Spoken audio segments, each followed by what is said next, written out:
Welcome back to Orange Hat Reviews.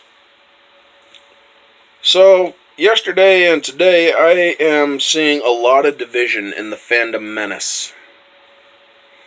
A few channels have basically cut ties with each other because of a difference of opinion and a trap that one can easily fall into when they are first learning about identity politics. It seems that Wished Upon a Vlog, Julie, she's a great YouTuber. I still respect her no matter how many other people have lost respect for her because of her losing her temper and whatnot. Yes, she acted out in a way that is very mean and whatnot, but I'm not going to condemn a person simply for one act out. Jeremy and Josiah Rises and others have called her out and whatnot, it seems. So I want to use this opportunity to explain the difference between a narrative that is being pushed and something that is not being pushed in the SJW nonsense. They all call it woke. I do not. Everybody who knows my channel, if you are new to it, there's a video called SJWs Are Not Woke. We are. Look it up. It explains it. Now, back to the topic. She saw the movie It Chapter 2. She saw the scene where, spoilers ahead, a gay couple is kissing and whatnot. And then they get brutalized, and one of them gets killed. She perceived this as a woke narrative. She's not wrong in suggesting that the movie It has pushed a woke narrative, because it has. The character of Richie Tajer in the book was not gay. I believe they have made him and his character gay because of some reason or another to push a narrative. So there is a woke moment in it, as others would say. There is an SJW nonsense moment in it, or a narrative pushed in it, but it wasn't the one that she was talking about. This part was in the book. They were showing that the characters were gay by having them kiss. That does not mean that a narrative was pushed in that moment. They heavily suggested that Richie Tajer's character was gay in the movie. At the arcade, during the arcade flashback, and later on when he basically it was showing that he had feelings for Eddie, who was married to the same actress in the movie. His wife and his mother are played by the same actress, which is hilarious. Because basically he married his mom, and it suggested basically that Beverly married the same abusive person as her father. But that wasn't played by the same actor. Moving on. Think of it the best way that I can explain it is by using the Arrowverse from the CW. In Season 1 of The Flash, there is a character named Captain Singh who is gay. He is put in the hospital. And they explain that Captain Singh's fiance comes in and whatnot. That's it. That's like one of the only mentions in the entire first season of The Flash about Captain Singh being gay. Now, a person who is new to the SJW nonsense and identity politics would automatically call this a woke moment, or an SJW nonsense moment, as I call it. It's not. Because they didn't make a habit of saying that his character was gay. They didn't make a habit of pushing the fact that his character is gay.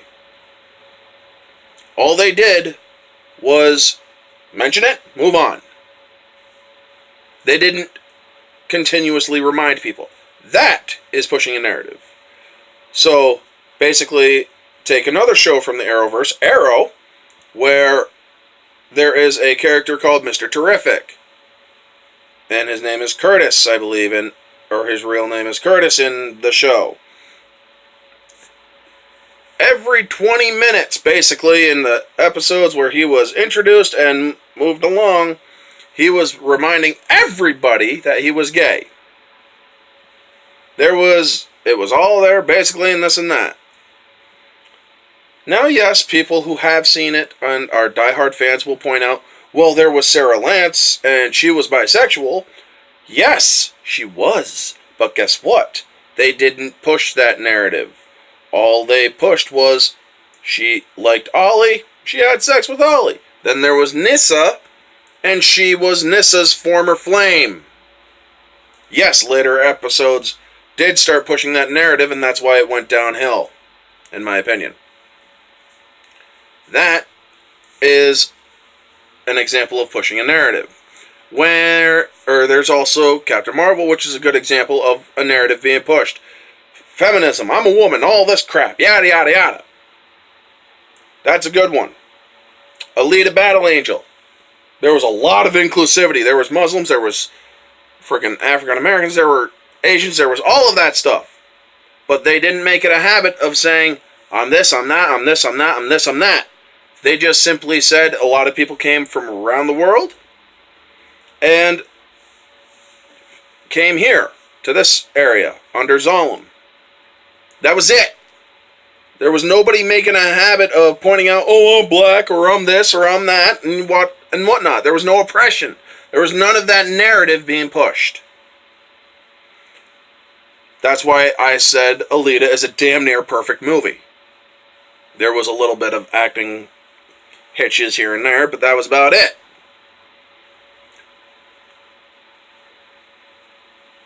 Now, it is very easy to fall into the narrative trap.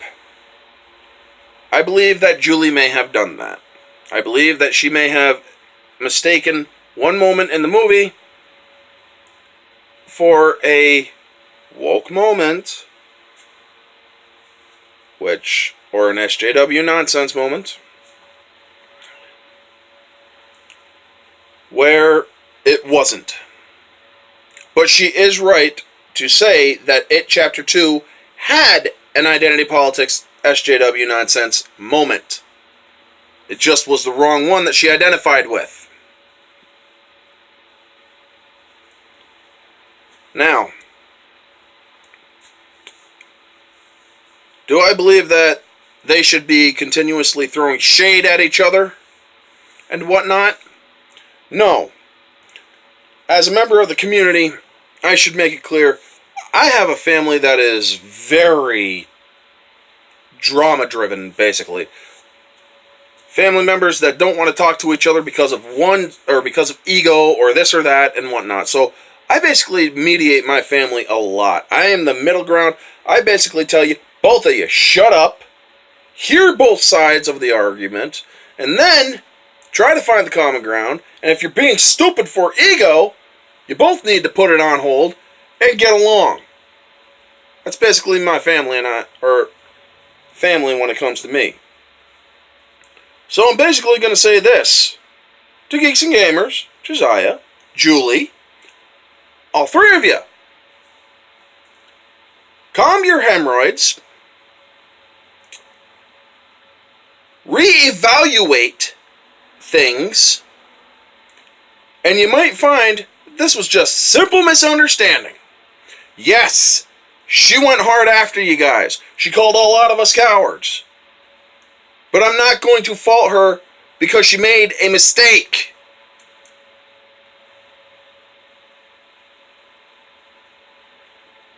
Believe me, I know how how stubborn Irish people can be. She is no exception. I am no exception. I am very stubborn when it comes to certain things. And I will like this whole thing where I do not believe woke is a correctly used term. It is highly mischaracterized. bothers the hell out of me when other people misuse it. But you know what? I don't let it bother me outwardly. They can use it all they want. That is their right to use it. That doesn't mean they're using it correctly. That's up to interpretation. But Julie, Jeremy, Josiah, maybe you all need to have a sit down. Maybe you all need to do a live stream. Talk it over. Whatever. But do not let the Fandom Menace get divided anymore because of a frickin' spat in a Twitter war over somebody making a mistake. Yes, I know that she called a lot of us out as cowards and hypocrites because of that one movie. But it takes 2, and in this case 3, people to argue. This is a community that is based off of the notion that we can agree to disagree.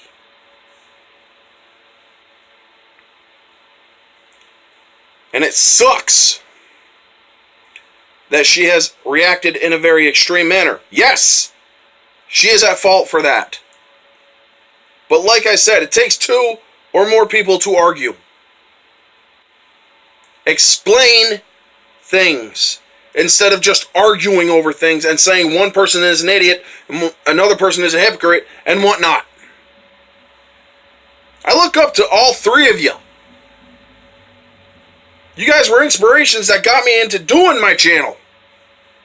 So yeah, it kind of sucks that I'm seeing you 3 who used to get along great getting into this thing that you guys got going right now.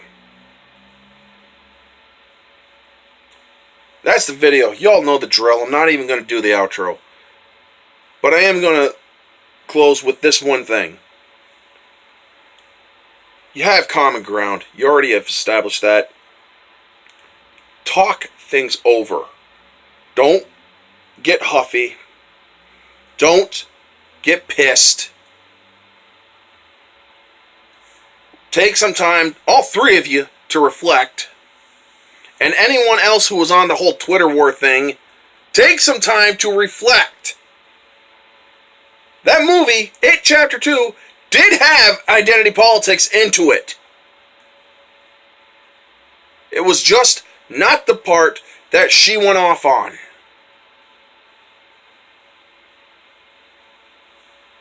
That's the video. This has been Orange Hat Reviews. Catch y'all on the next one.